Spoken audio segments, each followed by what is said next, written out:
Sean, would you like to come and talk about the National Ocean Policy? Or Sarah?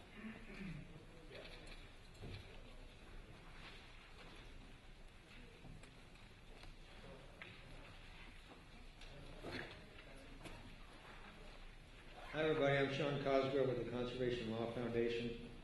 I also co-direct with my hardworking colleague Sarah Winter-Wheeler over here. Say hi, Sarah. Say hi to them. Everybody say hi to Sarah. Together we work to develop the Healthy Oceans Coalition, which many of you are part of, and those of who are not part of should be after today. The Healthy Oceans Coalition is a network of conservation groups across the country working to support the full implementation of the National Ocean Policy. So I'm going to go a little bit off script here about what the National Ocean Policy is, why do we need it. For everybody that saw the panel before lunch, what was the one issue that stood out in your mind? Pollution? The need for media Coordination, media strategy. Anything else? Rebuilding in sensitive areas. Let's say preparing for the impacts of climate change, which are here, right? That's why we need a national ocean policy. We have huge challenges facing our oceans, coasts, and Great Lakes. Those are the individual issues that you all work on every day, that NOAA is tasked with, and the various states are tasked with. These are huge challenges that we're trying to deal with each and every day. As our population increases, as it grows along the coast, as we use our coasts and oceans more, as our oceans get busier, as storms get more violent and violent storms become more frequent, those huge challenges of today are going to be even larger.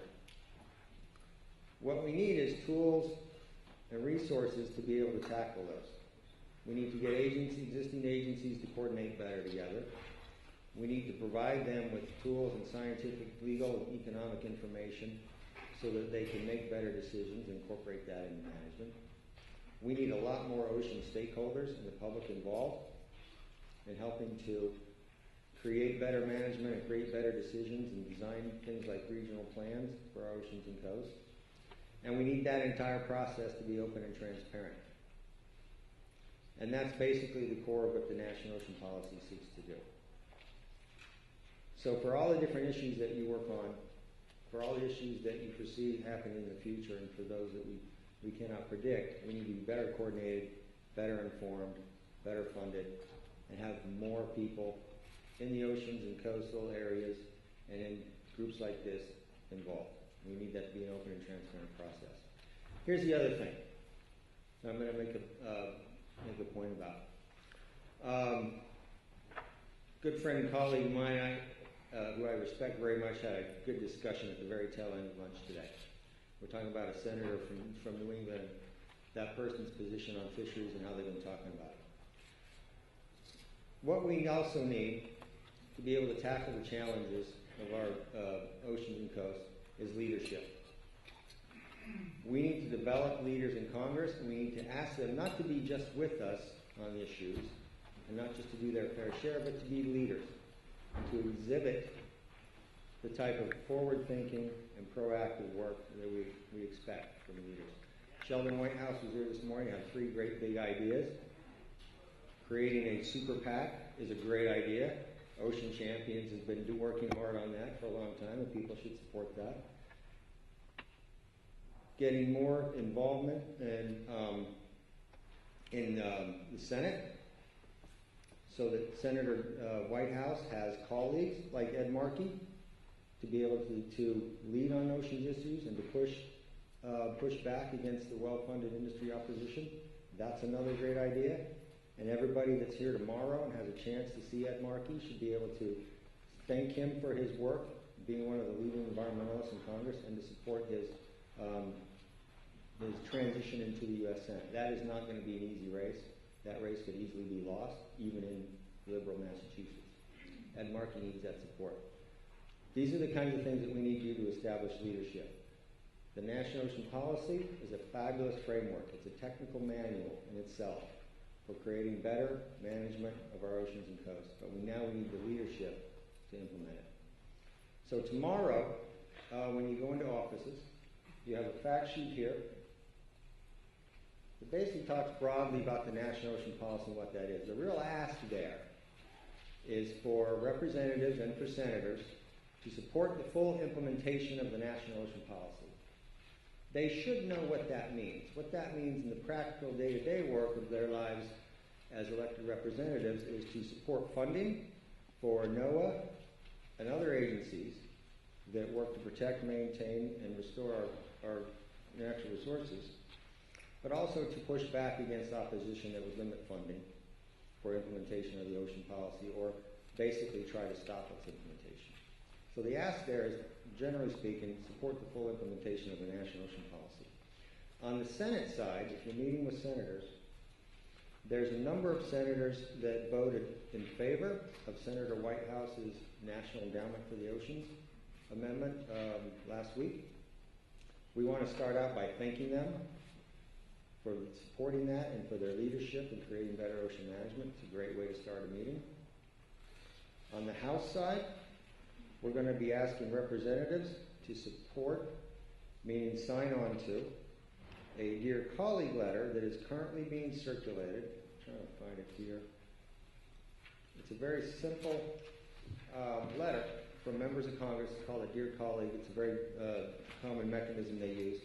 This is a letter to the chairs of the National Ocean Council, John Holdren and Nancy Sutley, and the ask is for members of Congress to support that CAPS FAR letter. And there's a copy there at the front and back page. Basically what that says is, we as members of Congress support your hard work in implementing the National Ocean Policy and support the implementation plan that was just released. And we want you to move forward with that, and we'll be ready to help you. So those are the three asks there. I'm going to say a couple other things. If you want to learn more about improving ocean management, the great film, great educational tool that we have called Ocean Frontiers. We're having a viewing right here tonight in this theater at 7 o'clock. And important luminaries like Pete Stauffer from Surfrider are going to be on a panel after the movie. And then also, I mentioned the Healthy Oceans Coalition. We have outreach calls every other Thursday afternoon. Everybody's welcome, as long as you support the National Ocean Policy. And on May 30th, that Thursday, we'll be doing a webinar about the National Ocean Policy Implementation Plan, and just explaining what's in that, what we expect to get from it, and how we can help move it forward. So that's a special event that we hope everybody can attend. Thanks much.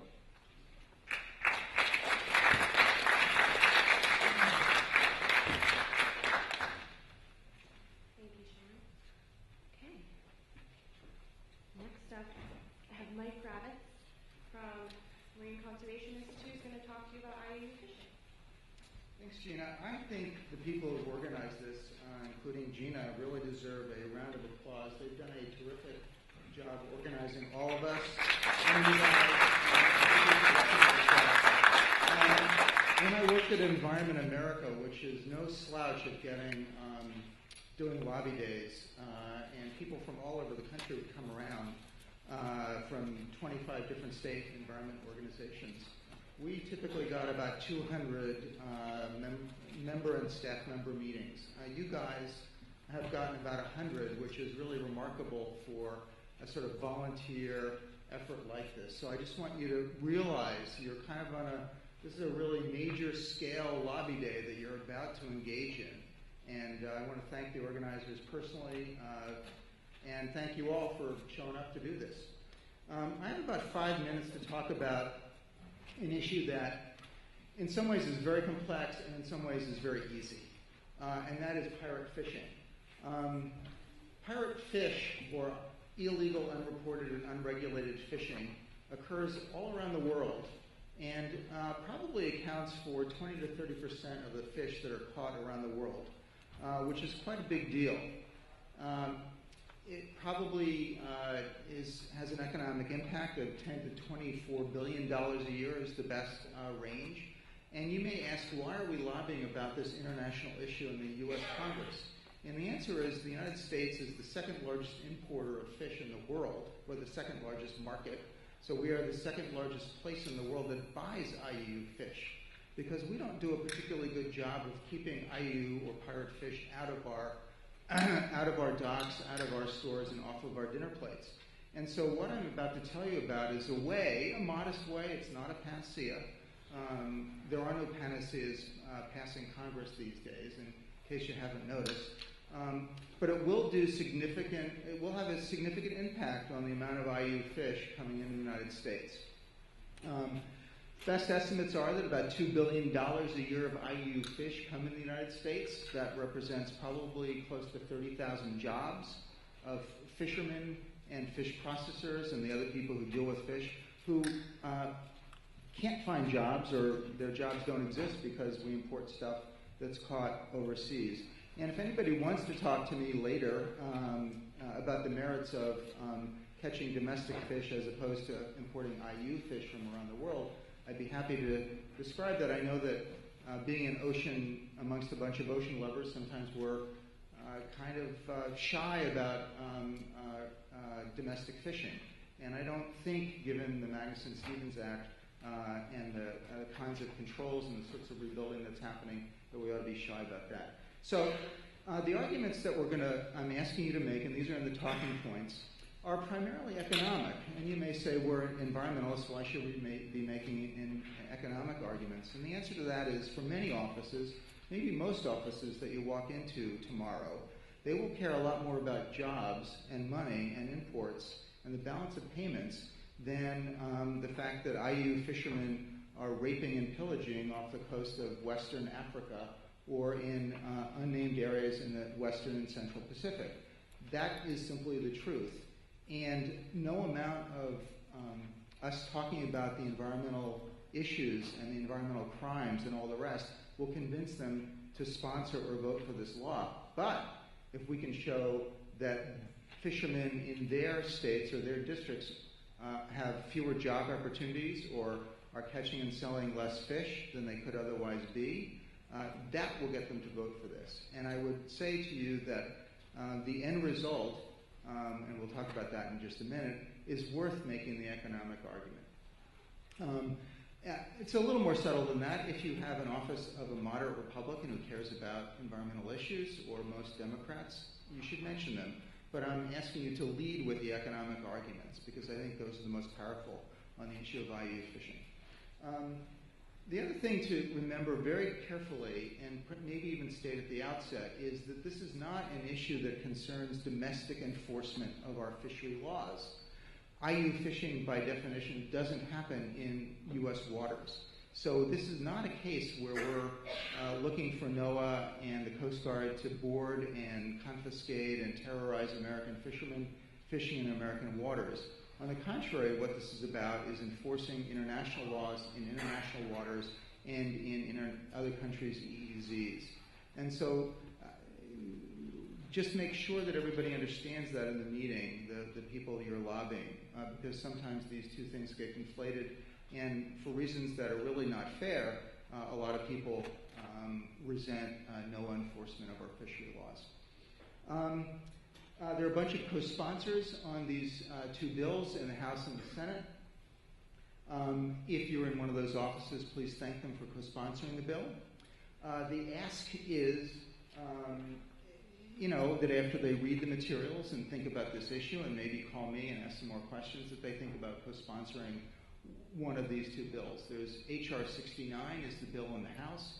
H.R. 269, so it's sort of easy to remember, is the bill in the Senate. I won't go into great depth about what those two bills do, but essentially they streamline and harmonize existing laws and treaties. They make enforcement a lot easier. Laws that are easy to enforce are enforced well. Laws that are hard to enforce are not usually enforced well. And this is a bipartisan issue. You should expect to talk about it that way and have people hear about it that way.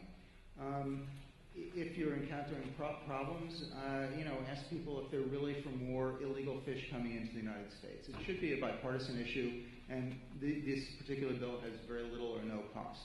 So it should be a pretty easy ask. Make it a soft ask, because for many people this will be the first time they've heard about the issue. Thank you very much for your time. As we used to say in the offshore drilling community, go fight, win. Take care.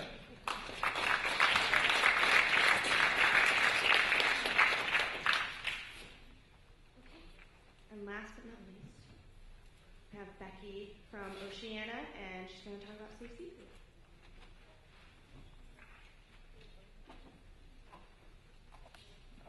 Hi everyone. My name is Beckie Zizzer and I work at Oceana. We're an international ocean conservation organization. I just want to talk briefly, I'll try and keep it really brief, about the Safe Seafood Act. And Mike actually set this up really well for me by making sort of the conservation argument about why we should care about seafood fraud. As he said, you know, we're the second biggest seafood market in the world, and we import more than 90% of our seafood that we consume domestically. So there's a lot of opportunity for fraud in the marketplace when our government isn't able to enforce fraud at the border. We only inspect about 2% of all seafood that comes across the border. So Oceana started a campaign against seafood fraud 2 years ago. And we really wanted to highlight this issue that we knew was a big problem. We've been hearing from consumers and chefs and seafood producers for a long time about this issue of species substitution, which is the kind of seafood fraud that we're talking about. And that's when one kind of fish is swapped out for another. So if you go to a restaurant and you think you're ordering red snapper, for example, a lot of the time it's not actually red snapper, it's something else completely, or it's another cheaper kind of snapper. So we decided to conduct a bunch of seafood testing around the country to kind of gauge the real scope of this problem. And over the last 2 years, what we did is we collected samples from grocery stores and restaurants and seafood sushi bars, and we sent them away to a DNA lab to get tested. And after doing about 1,200 samples, what we found was that 1 in 3 of those samples was actually not what it was marketed as. And you know, for seafood lovers like us, that's concerning. It has real economic, health and safety challenges and conservation implications. So we wanted to spotlight this issue and come up with some real policy goals for addressing it. So what has come out of this is Congressman Markey and Senator Mark Begich have introduced the Safety and Fraud Enforcement for Seafood Act, called the Safe Seafood Act, both in the House and Senate. And the bill really tries to accomplish 4 main goals. The first one is to really increase the transparency of our seafood supply chain. Seafood takes an incredibly complex route from when it was caught or farmed to our plate. And most of us don't know what that route looks like. And so there's, like I said, a lot of opportunity for fraud. So the legislation, first and foremost, establishes or requires traceability for our seafood. It ensures that all seafood has accompanied with it the species name, the date and location of the catch, whether it was wild or farmed, whether it was previously frozen. So that's really about getting consumers more information so that they can make informed, responsible decisions in the marketplace. The second goal is to really improve interagency coordination. We have 4 government agencies that have responsibility to address seafood fraud: FDA, NOAA, Customs and Border Protection, and the FTC. And what we've found is that they're really not sharing a lot of information, and in some cases they're duplicating efforts.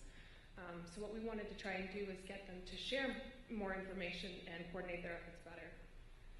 The third goal of the legislation is to improve the FDA's seafood list. Currently, the FDA has on their website a seafood list that lists the species of seafood that are commonly sold in the U.S., including their scientific name and what they can be called in the marketplace. But it's a little bit ambiguous as to what is acceptable and what's really not acceptable for a fish to be called. So the bill would really try and improve the seafood list and make it more publicly accessible and user-friendly. And then finally, it would track perpetrators of seafood fraud and other seafood violations. There's really no database, and certainly not one that's publicly accessible for tracking violators of fraud and safety laws. So that would be one of the ultimate goals of the bill. It's not a huge bill, but it tends to be a complicated issue that affects a lot of different stakeholders in the seafood supply chain. So if there's one sort of underlying bottom line message that we ask you to take tomorrow, is just that traceability is the best way to ensure that all of our seafood is safe, it's legally caught, and it's honestly labeled. So it's really about making it transparent and ensuring that what we get is what we thought we were purchasing. So I'm happy to answer any further questions about the legislation whenever. Yes? I understand that there may be questions being put forth or a suggestion, maybe from the opposition, that the traceability part of this would potentially require a market to list all those things on the label of each substance. And my understanding is that that's not accurate, that they just have to have that information available in the event that a customer were to ask for it. But it seems like it could come up for us, and it might be raised that way to the same members from the opposition. So I wanted to make sure that. I appreciate that. Yeah.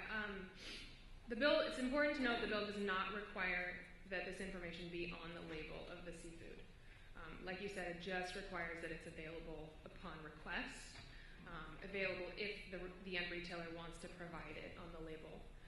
We have heard from opposition that this is going to be too onerous to put all of this information on a label, and we try and explain it doesn't say that it has to be on the label. So if that question comes up, yeah, you can explain that it's definitely optional.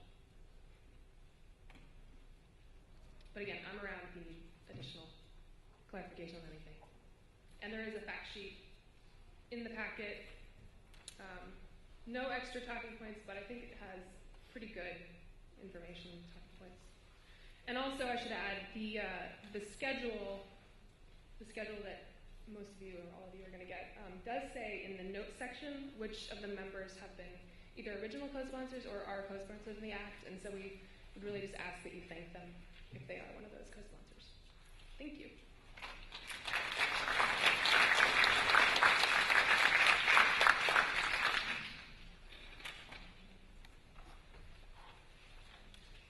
And just to let you all know, you'll be receiving your folders at the end when we can go meet in our delegations, and really just use your team leads as kind of your point person for additional information as well.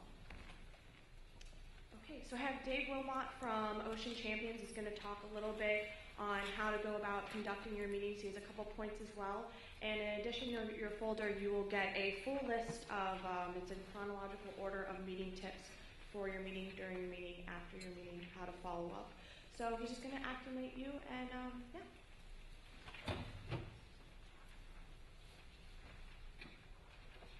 Thank you. How many of you guys have been up on the Hill before and lobbied? Oh, good. We have a lot of folks. The first thing I'll say, I want to reiterate what Mike highlighted. This is a really good turnout. A lot of meetings this week.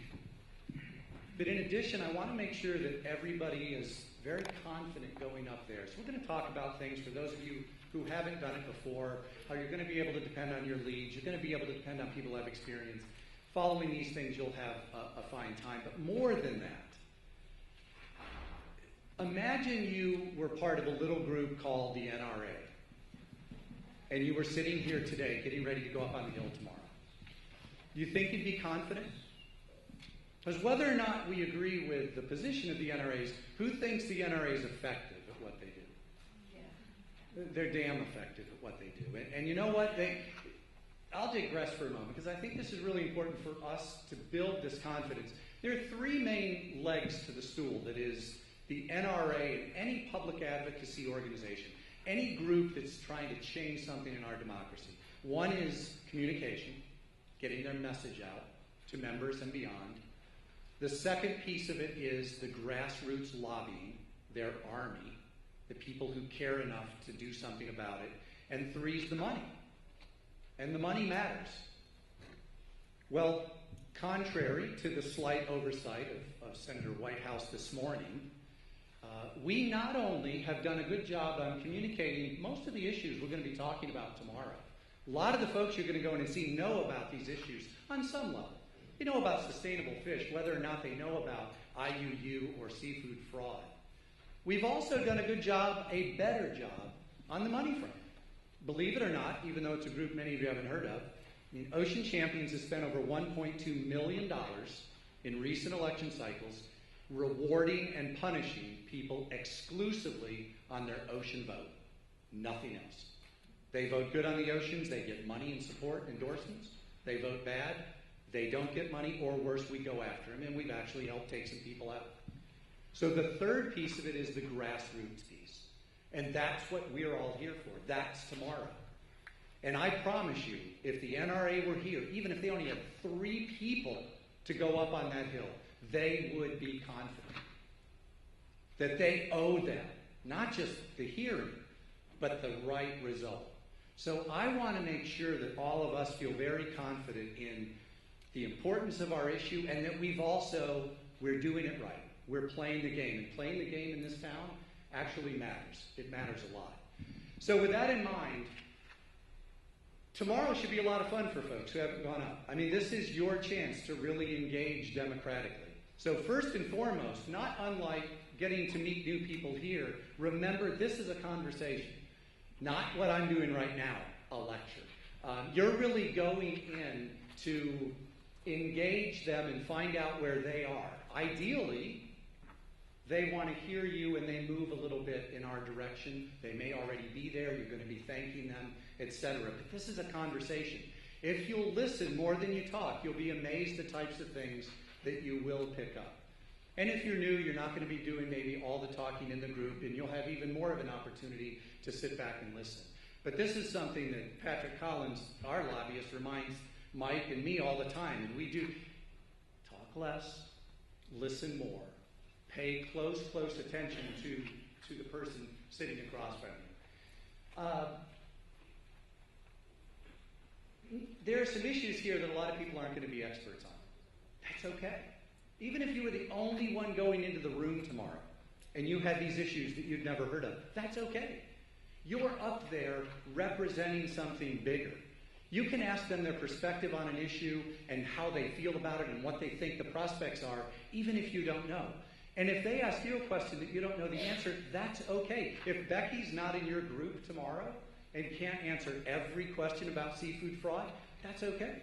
You can say, I will have someone get back to you right away with an answer to that question. I'm not sure on that. We want to be clear on it. It's not a problem. Again, just think of how you are when you're meeting someone new for the first time on a particular issue. It's fine for them to ask you questions. Same thing, but you also want to hear their perspective. What do they think? Not just you want to get them to where you want to go, but what are they thinking about? How are they evaluating it? What can they share? What have they heard elsewhere? They may raise something that leads you down a particular path. The thank you has come up. It's wonderful that the NEO opportunity is going to be there for a number of people. There are co-sponsors on the various bills that also is the opportunity to say thank you. You're looking for those. What may not be marked on here, a lot of these people are ocean champions, meaning they've been endorsed by ocean champions. We give them that seal of approval, if you will. It's probably not a bad idea tonight to check, if you can, on the web or wherever, just to see which one of your people are ocean champions. That gives you the easy thank you right there. You don't have to overdo it, but they appreciate getting credit. They're narcissistic. They have huge ambition. It is what it is. And, to be honest, they deserve credit. Because all the things we think about that we're talking today, none of it happens without them. And that is something that's critical for us to remember in a confident way, but to remember it is all about them. They know it and they think that way. So the thank yous actually do matter. And in our case, they're pretty darn sincere because we don't have a whole lot of them. Yeah, watch the time. Again, your leads are really good at this. You guys have some very talented and experienced people doing this. But this is something that people forget. Watch their body language. Yes, everyone's on their iPhones nowadays, but it sometimes is even more than that. And it may have nothing to do with you. Don't take it personally. They could have just gotten a bad text from their boss, and their boss is freaking out because she just had something go wrong. So keep that in mind, watch, and if you need to end it early, great. If you see something's going sideways, just adjust on the fly. The whole key to success tomorrow is going to be flexibility. From the time you walk in the door and get stuck behind 4 people who've never been through a metal detector in their life, to the end of the day, be flexible. Let it flow. Don't take any of it personally. Be very professional and have a good time. Yeah, be sure to leave time at the end. That is, if you've done this well, they hopefully are going to have some questions. If not, again, doesn't mean anything necessarily. but their interest may be piqued on a particular interest or two. And you can also ask them, are there any other issues that are important to you or your boss that you'd like to share with us? Anything we should be aware of, anything, et cetera. NFI is going to be up here tomorrow, so they may have some specific things they want to ask about. You can't see the one at number 6, be yourself and let your passion for the ocean show. That is the most important thing. Just be who you are, enjoy the time, and allow them to see why you care so much about it. But the confidence piece is something that I think is really important for all of us to remember. We deserve to be up there just as much as the NRA does. And we've done the right things, and that's why we got over 100 meetings. So go up there and have a good time. This is a heck of a good turnout. This is going to be, I have without a doubt, the biggest ocean lobby day ever. And numbers matter. Numbers matter. It will get noticed. Staffers will talk to each other. Some members will talk to each other. It's a good buzz that will go around. And it wouldn't happen without each and every one of you. You matter that much. So as you go to sleep tonight, NRA.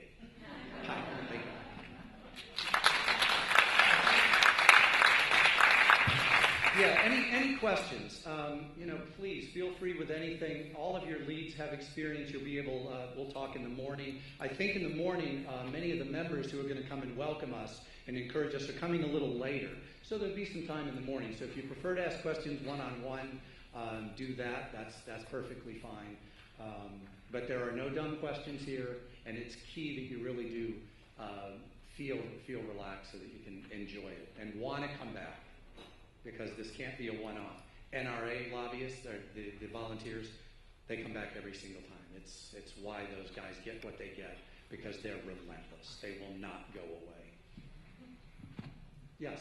I was just curious, you were saying up here, carefully monitor your body language so we can tell when we're talking to representatives if they're getting uncomfortable or if they're excited. Are you saying if they're feeling a little under pressure with some of our comments or suggestions to veer away from that? Well, just gauge the situation. I don't think that anyone's going to be saying something that is really bothering them. It's typically more about the time. But yeah, watch for that. I mean, sometimes you'd be surprised you don't know a person is in a particular place on a position.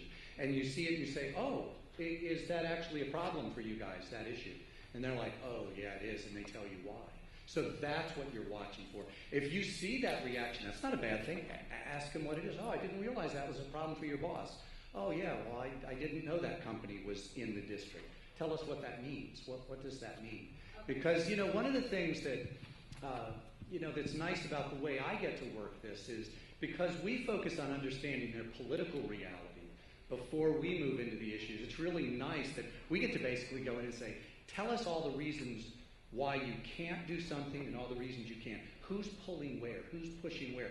And that is something that even though you're there on issues, it's still nice to watch and gauge and understand.